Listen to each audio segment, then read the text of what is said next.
नमस्कार साथियों। आप सभी जो है इससे परिचित होंगे कि सीटेट की परीक्षाएं भी रद्द होने लगी हैं। जिन अभ्यर्थी का कल पेपर था 16 तारीख को, उनका सेकंड पेपर जो है वो निरस्त कर दिया गया, रद्द कर दिया गया। किसी सर्वर की प्रॉब्लम या अन्य किसी मुद्दे को बता करके जो है उसे रद्द कर दिया गया। और आज 17 तारीख का जो पेपर है उसकी दोनों शिफ्टों के पेपर को रद्द कर दिया गया। ईमेल पे मैसेज आ गया होगा आप सभी को और नोटिस भी जारी कर दी गई है। लेकिन इन सब के पीछे आखिर भुक्तभोगी कौन होगा? ये भुक्तभोगी और सिर्फ एक परीक्षार्थी को ही होना होगा साथियों। अब सीटेट का जो इस बार का सेंटर है ऑनलाइन होने की वजह से जिन्होंने चारों ऑप्शन जो सिलेक्ट किए थे सेंटर के लिए, उनमें से किसी को कोई सेंटर नहीं मिला है। इक्का दुक्का को अगर छोड़ दिया जाए, सेंटर जो है अप्रत्याशित है साथियों। 400, 500, 600 किलोमीटर की दूरी का सेंटर निर्धारित कर दिया है सीबीएसई द्वारा।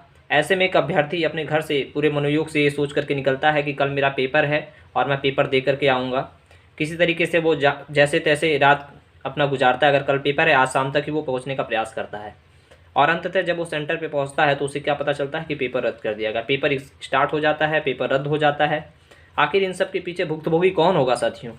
ये हम और आप जो बेरोजगार अभ्यर्थी हैं वही इसके भुक्तभोगी होंगे।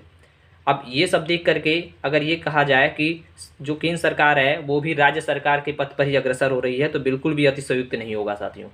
सीसेट जैसी परीक्षाओं के पेपर भी रद्द होने लग गए। एक पात्रता परीक्षा की इतनी भी सुचिता नहीं रह गई है किसी भी प्रकार की, चाहे वो केंद्र सरकार हो या राज्य सरकार की भर्तियों में। साथियों, छात्र आखिर करे तो क्या करे? वो इतनी मेहनत करके, इतना पैसा अपना खर्च करके तैयारी करता है, इतना समय देता है और पैसा खर्च होता है सिर्फ तैयारी में नहीं, बल्कि ऐसे सेंटर जो निर्धारित कर दिए जाते हैं अपने डिस्ट्रिक्ट से या जहाँ भी वो बिलोंग करते हैं वहाँ से 700-800 किलोमीटर की दूरी में, तो सेंटर तक पहुँचने में भी जो पैसा खर्च होता है और उसके बाद उसको मिलता क्या है?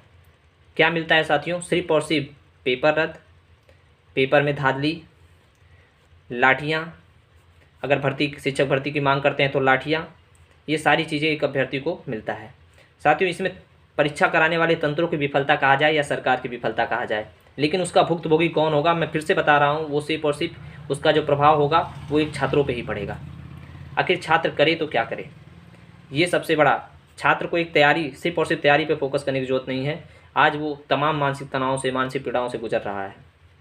इसलिए ये सरकार से गुजारिश है कि ये जिस तरीके से ये सारी प्रक्रियाएं संचालन हो रही हैं उस पर लगाम लगाने की ज़रूरत है।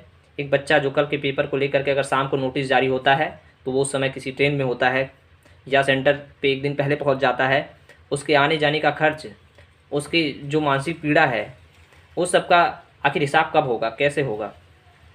तो साथियों, बस यही कहना चाह रहा था कि ये तंत्र की विफलता नहीं है, परीक्षा कराने वाले तंत्रों की विफलता नहीं, अपितु ये पूरे सरकार की विफलता है। एक अभ्यर्थी एक देश से पूछ रहा है, एक समाज से पूछ रहा है और परीक्षा का संचालन करने वाले महानुभावों से पूछ रहा है, आखिर कब इन सब चीज़ों पर लगाम लगेगा? धन्यवाद।